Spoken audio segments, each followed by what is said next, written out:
नमस्कार दोस्तों, सच्ची क्रम कहानी पर आपका स्वागत है। आज की कहानी वीरप्पन का है। आपने वीरप्पन का नाम जरूर सुना होगा। आज भी वीरप्पन के जुर्म और खौफ की चर्चा होती रहती है। वीरप्पन इतना खूंखार था कि 3 राज्यों की सरकार ने वीरप्पन को पकड़ने के लिए सैकड़ों करोड़ रुपए खर्च किए। 100 से ज़्यादा पुलिस वालों ने अपनी जान गंवाई थी। वीरप्पन ने कई राज्यों के जंगलों से हाथियों और चंदन का सफाया कर दिया, तो वहीं एक बड़े फिल्मी सितारे और राजनेता का अपहरण करके फिरौती के रूप में करोड़ों रुपये कमाए थे। सरकार ने वीरप्पन को पकड़ने के लिए उस पर करोड़ों रुपये का इनाम रख दिया था। फिर भी वीरप्पन पुलिस की पकड़ से बरसों तक बचने में कामयाब रहा था। तो आखिर वीरप्पन कैसे बरसों तक आतंक फैलाने में कामयाब रहा? वीरप्पन के कुछ मशहूर कांड क्या है? वीरप्पन ने किस एक्टर और मंत्री का अपहरण किया था और वह कैसे पुलिस की पकड़ में आया था? चलिए जानते हैं सब कुछ इस वीडियो में। वीरप्पन की पूरी कहानी जानने से पहले सच्ची क्राइम चैनल को सब्सक्राइब जरूर कर लें दोस्तों। अपराध की दुनिया में यह वीरप्पन नाम से मशहूर हुआ, मगर इसका पूरा नाम कोसे मनु समारे था। वीरप्पन का जन्म 18 जनवरी 1952 को तत्कालीन मद्रास स्टेट के गोपीनाथन नाम के गांव में हुआ था। अब यह गांव कर्नाटक के चामराज नगर जिले के अंतर्गत आता है। वीरप्पन ने बहुत कम उम्र में अपराध की दुनिया में कदम रख दिया था। दरअसल वीरप्पन के चाचा उस समय हाथी दांत के तस्कर के रूप में जाने जाते थे। वीरप्पन भी अपने चाचा को ज्वाइन कर लेता है और हाथियों की हत्या करके दांत की स्मगलिंग शुरू कर देता है। कई साल तक वीरप्पन अपने चाचा के साथ ही काम करता है, लेकिन एक समय बाद चाचा से विवाद होने पर वह चाचा से अलग होकर खुद ही हाथियों की हत्या करके दांत की स्मगलिंग का धंधा शुरू कर देता है। कहा जाता है कि वीरप्पन ने 100-200 नहीं बल्कि लगभग 2 से 3 हजार हाथियों की हत्या करके खूब पैसा कमाया था। वीरप्पन के इसी आतंक की वजह से कर्नाटक, तमिलनाडु और केरल की जंगलों में बड़े स्तर पर हाथियों का सफाया तक हो गया था। हाथी दांत की तस्करी के अलावा वीरप्पन चंदन की लकड़ी की तस्करी के क्षेत्र में भी कदम रख देता है और देखते ही देखते वह इलाके का ही नहीं बल्कि भारत का सबसे बड़ा चंदन तस्कर बन जाता है। जब वीरप्पन अंधाधुंध हाथियों की हत्या करने लगता है तो पूरी प्लानिंग करने के बाद एक फॉरेस्ट अधिकारी वीरप्पन को गिरफ्तार करने में कामयाब हो जाता है। पहली बार वीरप्पन की ऑन रिकॉर्ड गिरफ्तारी 17 साल की उम्र में होती है। 1972 में पुलिस वीरप्पन को गिरफ्तार तो कर लेती है, मगर लंबे समय तक वह पुलिस की पकड़ में नहीं रह पाता है और बहुत जल्द ही पुलिस की पकड़ से भाग निकलता है और फिर दोगुनी ताकत से अपने अपराध को अंजाम देने लगता है। इतना ही नहीं, पुलिस की पकड़ से भागने के बाद 17 साल की उम्र में ही वीरप्पन अपने जीवन का पहला मर्डर करता है। यह हत्या उस पुलिस वाले की हुई थी जिसने पहली बार वीरप्पन को पकड़ा था। कुछ दावों के मुताबिक वीरप्पन ने पहली हत्या 10 साल की उम्र में ही की थी। पहली हत्या करने के बाद तो वीरप्पन बस उन सभी की हत्या करने लगता है जिस पर उसे पुलिस का मुखबिर होने का शक होता है। इस दौरान जो भी पुलिस वाले वीरप्पन को पकड़ने की कोशिश करते थे उन्हें भी अपनी जान गंवानी पड़ती थी। वीरप्पन का अपराध दिन प्रतिदिन बढ़ता ही रहता है। इसी को देखते हुए 1987 में चिदम्बरम नाम के एक फॉरेस्ट ऑफिसर वीरप्पन को पकड़ने का प्लान बनाते हैं। कहीं से वीरप्पन को इस बात की भनक लग जाती है। फिर चिदम्बरम वीरप्पन को पकड़ पाते उससे पहले ही वीरप्पन उन्हें किडनैप कर लेता है और फिर कुछ दिनों बाद उनकी हत्या कर देता है। यह पहली बार था जब वीरप्पन को नेशनल लेवल पर मीडिया में जगह मिली थी। जब वीरप्पन का आतंक हद से ज़्यादा बढ़ जाता है तो अब वीरप्पन को पकड़ने की जिम्मेदारी senior IFS officer P Srinivas को दी जाती है। कहा जाता है कि पी श्रीनिवास ने पूरी प्लानिंग करने के बाद आखिरकार वीरप्पन को गिरफ्तार कर लिया था, मगर वीरप्पन इतना शातिर था कि जब श्रीनिवास वीरप्पन को पुलिस जेल लेकर जा रहे थे तभी वीरप्पन आसपास बैठे पुलिस वालों से कहता है कि उसे बहुत तेज सर दर्द हो रहा है, इसलिए उसे सर पर रखने के लिए तेल चाहिए।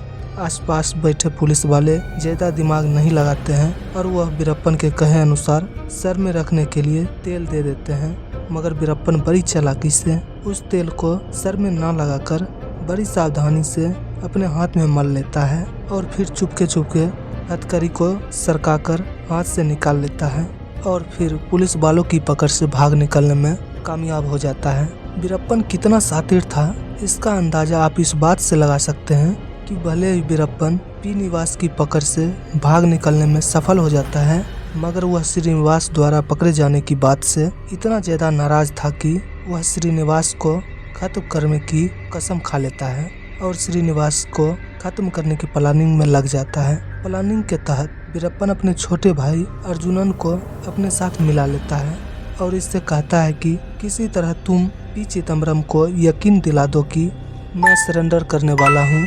वीरप्पन का छोटा भाई ऐसा ही करता है, किसी तरह पी निवास के संपर्क में आता है और उनसे कहता है कि वीरप्पन सरेंडर करना चाहता है। पी निवास वीरप्पन की चालाकी को नहीं समझ पाते हैं और वह इस झांसे में आकर वीरप्पन को पकड़ने निकल जाते हैं और जैसे ही 1991 में वीरप्पन और पी निवास का आमना सामना होता है, वीरप्पन श्रीनिवास को गोली मार देता है।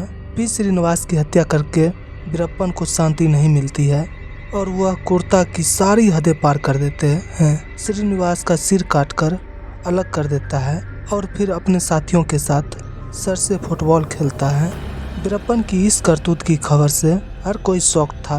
कई पुलिस वाले इस खबर के बाद वीरप्पन को खत्म करने के लिए एड़ी चोटी का जोर लगा देते हैं, मगर वीरप्पन उन लोगों की पकड़ से दूर रहता है और वह लगातार हाथी दांत की स्मगलिंग और चंदन की तस्करी में लगा रहता है। अपना आतंक बढ़ाए हुए वीरप्पन अब किडनैपिंग भी करने लग जाता है। वैसे तो छोटी मोटी किडनैपिंग वीरप्पन काफ़ी समय से कर रहा था, मगर 1991 में वीरप्पन कर्नाटक के एक बड़े ग्रेनाइट खदान के मालिक के बेटे का अपहरण कर लेता है और फिरौती के रूप में 1 करोड़ रुपये की डिमांड करता है और कई दौर की बातचीत के बाद 15 लाख फिरौती के एवज में वीरप्पन उस बिजनेसमैन के बेटे को आज़ाद करता है। अब तक तमिलनाडु और कर्नाटक सरकार भी वीरप्पन से बहुत ज़्यादा तंग आ चुकी थी और किसी भी हाल में वीरप्पन को ख़त्म करना चाहती थी। इसलिए एक स्पेशल टास्क फोर्स बनाई जाती है जिसका काम बस वीरप्पन को पकड़ना था। पी श्रीनिवास की हत्या के बाद senior IPS officer T Harikrishna Veerappan को पकड़ने का जिम्मा अपने हाथ में लेते हैं। यह लगातार वीरप्पन पर नज़र रखना शुरू कर देते हैं। इस बात की खबर वीरप्पन को भी लग जाती है और फिर साजिश के तहत अगस्त 1992 में वीरप्पन आईपीएस अधिकारी टी कृष्णा की भी हत्या कर देते हैं। कुछ समय बाद वीरप्पन शकील अहमद नाम के एक और बड़े पुलिस अधिकारी को थाने में हमला करके 5 अन्य पुलिस वालों के साथ मार देते हैं। एक आईपीएस की हत्या की खबर से प्रशासनिक स्तर पर खलबली मच जाती है और वीरप्पन को पकड़ने के लिए नई योजना बनाने लगती है। इस योजना के तहत अब पुलिस वालों की बजाय बीएसएफ यानी बॉर्डर सिक्योरिटी फोर्स को वीरप्पन को पकड़ने की जिम्मेदारी दी जाती है। बीएसएफ के कई सारे जवान तमिलनाडु और कर्नाटक के जंगलों में लगा दिए जाते हैं, मगर आगे चलकर बीएसएफ को स्थानीय भाषा की वजह से बहुत ज़्यादा कठिनाई होती है। इसी बीच वीरप्पन और उसकी टीम के सदस्य अलग अलग समय पर 20 से ज़्यादा बीएसएफ जवानों की हत्या भी कर देते हैं। आखिरकार तमिलनाडु सरकार के विरोध की वजह से बीएसएफ को जंगल से हटाना पड़ता है। बीएसएफ के बाद वीरप्पन को पकड़ने का जिम्मा गोपाल कृष्ण नाम के एक अधिकारी को देते हैं। इस बात की जानकारी वीरप्पन को लग जाती है कि गोपाल कृष्णा ने उसे पकड़ने की जिम्मेदारी ली है।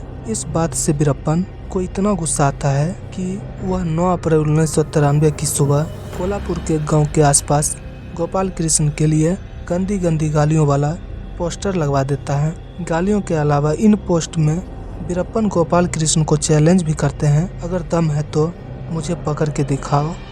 इस पोस्टर के अलावा वीरप्पन पुलिस मुखबिर के शक में पास के ही एक आम नागरिक की हत्या कर देता है। पोस्टर और हत्या की खबर के बाद गोपाल कृष्ण जल्द से जल्द वीरप्पन को पकड़ने के लिए पूरे दलबल के साथ मुखबिर द्वारा बताए गए जंगल की तरफ निकल पड़ते हैं। इस बार गोपाल कृष्ण लगभग 43 पुलिस वालों के साथ वीरप्पन को पकड़ने जा रहे थे। अभी गोपाल कृष्ण का काफिला कुछ ही दूर पहुंचा था कि पलार पुल पर पहुंचकर गोपाल कृष्ण की जीभ खराब हो जाती है। इस कारण गोपाल कृष्ण अपनी जीप से उतरकर पुलिस बस में बैठ जाते हैं। इस बस में गोपाल कृष्ण के अलावा 15 पुलिस के मुखबिर, 4 पुलिस वाले और 2 फॉरेस्ट गार्ड सवार थे। इस बस के पीछे एक और बस थी जिसमें तमिलनाडु पुलिस के इंस्पेक्टर अशोक कुमार 6 अन्य पुलिस वालों के साथ बैठे हुए थे। वीरप्पन का मुखबिर नेटवर्क इतना ज़्यादा मजबूत था कि इस बात की भनक वीरप्पन को लग जाती है कि गोपाल कृष्ण पूरे दलबल के साथ उसे पकड़ने आ रहे हैं। इसलिए वीरप्पन भी एक खतरनाक प्लान बनाकर रास्ते में बारूद बिछा देता है और गोपाल कृष्ण और उसकी टीम का इंतजार करने लगता है। जैसे ही वीरप्पन की नज़र गोपाल कृष्ण और उसकी टीम पर पड़ती है, वीरप्पन ब्लास्ट करने का इशारा करता है। इशारा मिलते ही वीरप्पन का एक साथी बिछाए गए बारूद में ज़बरदस्त विस्फोट कर देता है। विस्फोट इतना धमाकेदार होता है कि बस के परखच्चे उड़ जाते हैं और इस बस के अंदर बैठे सभी 22 लोगों की मौत हो जाती है। गोपाल कृष्ण समेत सभी पुलिस वाले और मुखबिर एक झटके में मारे जाते हैं। यह पहली बार था जब वीरप्पन एक साथ इतने लोगों की हत्या की थी। इस खबर से पूरे देश में सनसनी मच जाती है। एक बार फिर से तमिलनाडु, कर्नाटक और केरल की सरकार मिलकर वीरप्पन को पकड़ने की योजना बनाते हैं। 1992 में जिस स्पेशल टास्क फोर्स का गठन किया गया था वह एक बार फिर से वीरप्पन को पकड़ने की प्लानिंग में लग जाते हैं। जंगल में आतंक मचाने के अलावा वीरप्पन ने शादी भी की थी। रिपोर्ट्स के मुताबिक 1990 में उसने मुथु लक्ष्मी नाम की महिला से शादी की थी। 1993 की घटना के बाद पुलिस वाले पूरी प्लानिंग करने के बाद फाइनली वीरप्पन की पत्नी मुथु लक्ष्मी को गिरफ्तार करने में सफलता हासिल करती है। मुथु लक्ष्मी पर वीरप्पन की सहायता करने का आरोप लगाया जाता है। इसके अलावा कई अन्य धाराओं के तहत मुथु लक्ष्मी पर FIR दर्ज की जाती है, मगर आगे चलकर मुथु लक्ष्मी को सभी आरोपों से मुक्त करते हुए रिहा कर दिया जाता है। इधर वीरप्पन अब पुलिस वालों की पकड़ से बाहर ही रहता है और अपनी मर्जी के अनुसार हाथियों की हत्या, चंदन की तस्करी और पुलिस वालों से लेकर आम लोगों की हत्या करना जारी रखता है। वीरप्पन यह सब जरूर कर रहा था, मगर उसके मन में भी पुलिस वालों का खौफ बैठ गया था। यही वजह थी कि जब 1992 में वीरप्पन के घर एक बेटी का जन्म होता है तो कुछ समय तक तो वीरप्पन अपनी बेटी को संभाल कर रखता है, मगर रात के समय जब बेटी रोती है तो उसके रोने की आवाज़ जंगल में काफ़ी दूर तक जाती थी। इस कारण वीरप्पन को डर सताने लगता है कि बच्ची के रोने की आवाज़ सुनकर शायद पुलिस उस तक आ सकती है। इसलिए एक रात वीरप्पन अपनी बेटी का गला दबाकर उसकी हत्या कर देता है। 1993 में वीरप्पन की बेटी का सड़ा गला शव कर्नाटक के एक जंगल में मिलता है। अप्रैल 1993 में पुलिस वाले और पुलिस मुखबिर समेत धमाके से 22 लोगों की हत्या करने के बाद 24 मई 1993 को वीरप्पन और उसके गैंग वाले 6 और पुलिस वालों की हत्या कर देते हैं जो वीरप्पन को पकड़ने की कोशिश में लगे हुए थे। अब तमिलनाडु सरकार खुद ही BSF और STF की तैनाती आसपास के जंगलों में कर देती है। कई महीनों की मेहनत के बाद एक दिन BSF और STF को वीरप्पन की गैंग की जानकारी हाथ लगती है। इस बीच पुलिस और वीरप्पन गैंग दोनों का एनकाउंटर होता है और इस एनकाउंटर में वीरप्पन गैंग के 6 आदमी मारे जाते हैं, जबकि पुलिस वाले 9 गैंग के मेंबर को गिरफ्तार किए गए सभी लोगों ने किसी भी तरह से पुलिस को सहयोग करने से मना कर देते हैं। मारे गए लोगों के परिवार वाले सरकार से किसी भी तरह का मुआवजा लेने से इनकार कर देते हैं, क्योंकि वीरप्पन ने उनसे ऐसा करने के लिए कहा था। बदले में वीरप्पन मारे गए लोगों के परिवार वालों को मोटी रकम देता है। 1993 के अलावा 1994 में वीरप्पन कई पुलिस वालों को मौत के घाट उतार देता है। 1995 में 3 फॉरेस्ट अधिकारी की किडनैप कर लेता है, जबकि 1996 में वीरप्पन और उसके गैंग के साथ एनकाउंटर में कम से कम 19 पुलिस वाले मारे जाते हैं। 1996 में ही वीरप्पन का पता लगाने के लिए पुलिस वाले वीरप्पन के भाई अर्जुनन को गिरफ्तार करते हैं। वीरप्पन का भाई कथित तौर पर पुलिस कस्टडी में ही आत्महत्या कर लेता है। इस बात का बदला लेने के लिए वीरप्पन एक पुलिस अधिकारी और कांस्टेबल को मौत के घाट उतार देता है। अगले साल भी वीरप्पन कई पुलिस वाले और पत्रकार समेत कुछ फोटोग्राफर को भी किडनैप करता है। कुछ को तो मार देता है तो कुछ को पुलिस वालों के एनकाउंटर के बाद छोड़ देता है। कुल मिलाकर 1990 से लेकर वीरप्पन पैसों के लिए लोगों को किडनैप भी करने लगता है।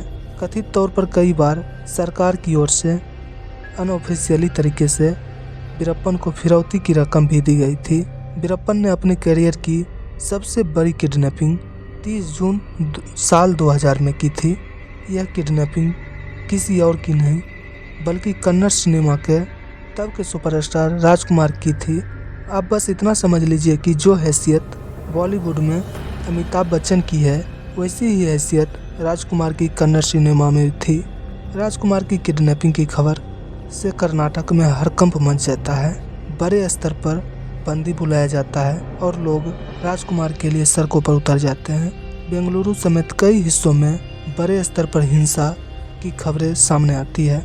हालात जब नियंत्रण के बाहर जाने लगते हैं तब कर्नाटक सरकार की मदद के लिए तमिलनाडु सरकार से संपर्क करती है और फिर वीरप्पन तथा कर्नाटक सरकार के बीच बातचीत के लिए एक पत्रकार को नियुक्त किया जाता है। राजकुमार को छोड़ने के बदले में वीरप्पन सरकार से मांग करता है कि कावेरी जल विवाद में तमिलनाडु के हित को प्राथमिकता दी जाए। कर्नाटक में तमिल को सेकेंड ऑफिशियली लैंग्वेज का दर्जा दिया जाए। इसके अलावा वीरप्पन तमिलनाडु की जेलों में बंद कुछ कैदियों की भी रिहाई की मांग करता है। दावों के मुताबिक कई राउंड की बातचीत के बाद फाइनली अपहरण के 108 दिन बाद राजकुमार को वीरप्पन द्वारा रिलीज कर दिया जाता है। पहले तो सरकार किसी भी तरह की फिरौती देने से मना करती है, मगर बाद में खुलासा होता है कि राजकुमार को छोड़ने के लिए वीरप्पन को कर्नाटक सरकार द्वारा 20 करोड़ की फिरौती दी गई थी। इस किडनैपिंग के बाद वीरप्पन की अगली बड़ी किडनैपिंग साल 2002 में देखने को मिली थी। 25 अगस्त 2002 को वीरप्पन कर्नाटक सरकार के पूर्व मंत्री एच नगप्पा को किडनैप कर लेता है। नगप्पा 1996 से 1999 तक कर्नाटक सरकार में मिनिस्टर थे। मंत्री जी को छोड़ने के लिए वीरप्पन कथित तौर पर मोटी रकम की डिमांड करता है। इस बार सरकार कोई रकम देने से मना कर देती है। मंत्री जी को छुड़ाने के लिए इस बार कर्नाटक पुलिस पहले तमिलनाडु पुलिस के साथ काम करती है और केरल पुलिस की भी मदद ली जाती है। पूरी प्लानिंग के बाद तीनों राज्यों की पुलिस द्वारा संयुक्त रूप से वीरप्पन के खिलाफ अभियान चलाया जाता है और वीरप्पन गैंग के साथ इसका एक एनकाउंटर भी होता है। इस एनकाउंटर में पुलिस वाले नगप्पा को छुड़ाने में नाकाम रहते हैं और फिर किडनैपिंग के 3 महीने बाद नगप्पा की लाश कर्नाटक के जंगल में मिलती है। नगप्पा की हत्या के बाद कर्नाटक सरकार द्वारा वीरप्पन पर करोड़ों रुपये का इनाम रख दिया जाता है। वीरप्पन का आतंक जब हद से ज्यादा बढ़ जाता है तब तमिलनाडु की तत्कालीन मुख्यमंत्री जयललिता एक स्पेशल टास्क फोर्स बनाने का निर्णय करती है और 25 जून 2001 में इस टास्क फोर्स की कमान वरिष्ठ IPS अधिकारी विजय कुमार के हाथों में दे दी जाती है। जयललिता द्वारा विजय कुमार को स्पेशल इंस्ट्रक्शन दिया जाता है कि किसी भी कीमत पर वीरप्पन को जल्द से जल्द खत्म करना है। अब तक वीरप्पन को पकड़ने की कोशिश में 100 से ज्यादा पुलिस वाले अपनी जान से हाथ धो बैठे थे। इसके अलावा तमिलनाडु, केरल और कर्नाटक सरकार के करोड़ों रुपये से ज्यादा 100 करोड़ रुपया से ज्यादा खर्च हो चुके थे। इसलिए विजय कुमार पूरी प्लानिंग के साथ वीरप्पन को पकड़ने के प्रोजेक्ट पर काम शुरू कर देते हैं। विजय कुमार पाते हैं कि वीरप्पन की सबसे बड़ी ताकत उसकी खुफिया तंत्र है। दरअसल वीरप्पन ने आम लोगों से लेकर पुलिस तक अपने लोग बैठा रखे थे। कोई भी वीरप्पन के लिए काम करने के लिए रेडी रहता था क्योंकि बदले में मोटी रकम मिलती थी। विजय कुमार भी वीरप्पन के इस तरीके को आजमाने का फैसला करते हैं और वह कुछ पुलिस वालों का भेष बदलकर वीरप्पन के गैंग में शामिल करवा देते हैं और फिर वीरप्पन की छोटी से छोटी जानकारी बेहद ही गुप्त तरीके से पुलिस तक आती रहती है। वीरप्पन अक्सर इंटरव्यू दिया करता था और अपने recorded audio video tape media outlets को भेजता था क्योंकि वीरप्पन को पब्लिसिटी का बहुत ज़्यादा शौक था। विजय कुमार वीरप्पन की इन्हीं इंटरव्यू का गहराई से एनालिसिस करना शुरू करते हैं तो एक इंटरव्यू में पाते हैं कि वीरप्पन को हाथ में पेपर लेकर पढ़ने में कुछ दिक्कत हो रही है। इस पर जब एक्सपर्ट की राय ली जाती है तो वह इसका अंदाज़ा लगाते हैं कि शायद वीरप्पन की आंख में कोई समस्या है। इसी के बाद वीरप्पन के गैंग में शामिल पुलिस वाले वीरप्पन का भरोसा जीतने के बाद वीरप्पन को कहते हैं कि जल्द से जल्द आंखों का इलाज करवाना होगा, नहीं तो समस्या बहुत ज़्यादा बढ़ जाएगी। किसी तरह भरोसे में लेने के बाद वीरप्पन बाहर इलाज कराने के लिए राजी हो जाता है, मगर पहचाने जाने के डर से वीरप्पन अपना भेष बदल लेता है। वीरप्पन को अपनी मूंछों से बहुत ज़्यादा प्यार था, मगर पहचाने जाने की डर से वो अपनी मूंछें को कटवा देता है। फिर प्लानिंग के तहत अपने 3 साथियों के साथ जंगल से निकलकर वीरप्पन मुख्य सड़क पर आता है और पहले से खड़ी एक एम्बुलेंस में बैठ जाता है। यह एम्बुलेंस वीरप्पन के गैंग में शामिल पुलिस वाले ही वहां खड़ी की थी। वीरप्पन को इस बात का जरा सी भी भनक नहीं थी। जिस एम्बुलेंस में वह बैठ रहा था उसका ड्राइवर पुलिस वाला ही है। बस अपने साथियों के साथ आराम से एम्बुलेंस में बैठने चला जाता है और एम्बुलेंस तेज गति से आगे बढ़ती है। सब कुछ पहले से ही प्लान था, इसलिए जहां पर पहले से विजय कुमार अपने साथियों के साथ घात लगाकर बैठे हुए थे, वहां पर पहुंचते ही एम्बुलेंस का ड्राइवर अचानक से एम्बुलेंस को रोक देता है और वह एम्बुलेंस से कूदकर दूसरी तरफ भाग जाता है। फिर दूसरी तरफ से एक आवाज़ सुनाई देती है, वीरप्पन पुलिस ने तुम्हें चारों तरफ से घेर लिया है, अच्छा है कि तुम हथियार डाल दो। जवाब में एम्बुलेंस के अंदर से गोली चलती है। एक गोली चलते ही बाहर मौजूद पुलिस वाले अंधाधुंध फायरिंग शुरू कर देते हैं और यह फायरिंग अगले 20 मिनट तक होती रहती है। रिपोर्ट्स के मुताबिक 20 मिनट में पुलिस की ओर से लगभग 368 राउंड की फायरिंग की जाती है। थोड़ी देर बाद जब एम्बुलेंस के अंदर से भी फायरिंग बंद हो जाती है और कुछ भी एक्टिविटी नजर नहीं आती है, तो विजय कुमार एम्बुलेंस के अंदर जाते हैं तो देखते हैं कि वीरप्पन और उसके 3 साथी मरे हुए हैं। इसके बाद भी पुष्टि के लिए इन सभी की लाश को एम्बुलेंस के सहारे पास के ही अस्पताल में भेजा जाता है। यहाँ वीरप्पन समेत उसके साथियों को मृत घोषित कर दिया जाता है। वीरप्पन और उसके गैंग का चैप्टर भले ही बंद हो गया हो, मगर उसके परिवार में वीरप्पन की बेटियां अभी भी है। आपको जानकर हैरानी होगी कि वीरप्पन की 2 बेटियां हैं, जिसमें से एक बेटी विद्या रानी वीरप्पन ने 2020 में भारतीय जनता पार्टी यानी बीजेपी ज्वाइन की थी और फिर बहुत जल्द ही विजय रानी को बीजेपी यूथ की विंग उपाध्यक्ष भी बना दिया गया था।